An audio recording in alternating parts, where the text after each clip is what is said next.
नमस्कार. या जगात निर्मिकानं तयार केलेली प्रत्येक गोष्ट सुंदरच आहे. फक्त तिचं सौंदर्य आपल्या विचारांवर आणि दृष्टिकोनावर अवलंबून असतं.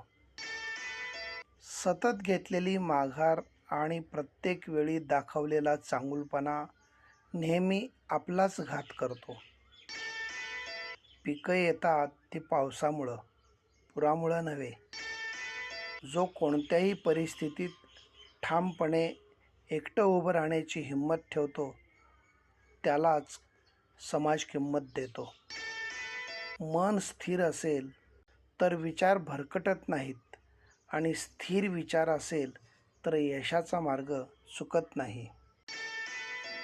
आपली नेहमीची विचार करण्याची पद्धत आणि आपल्या अवतीभोवतीच्या मित्रांची आपण केलेली निवड यावरूनच खऱ्या अर्थानं आपलं चारित्र्य ओळखलं जातं.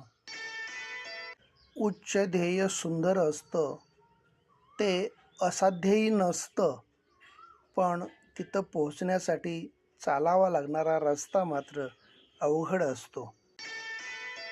एखादी गोष्ट हरवण्यापेक्षाही गमावण्याची भीती जास्त वाटते. कारण हरवलेलं एक वेळ शोधता येतं, पण गमावलेलं कधीच सापडत नसतं. जीवन म्हणजे झोपाळा आहे. तो जेवढा मागे जातो तेवढा तितक्याच प्रमाणात पुढे येत असतो. त्यामुळं जीवनात घाबरू नये.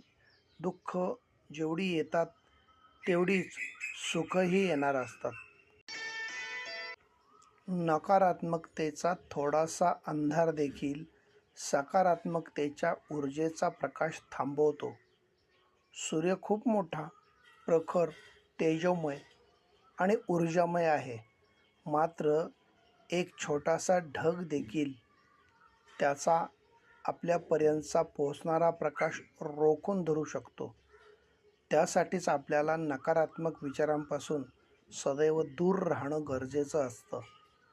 आपल्या मनातील सकारात्मक विचारच आपली शांतता, आपलं सुख आणि आपल्या आनंदाशी जोडलेले आहेत. मात्र केवळ सकारात्मक विचार करून चालणार नाही, तर त्याला सकारात्मक कृतीची आवश्यकता आहे. यातूनच नकारात्मकता दूर ठेवणे सोपे होईल.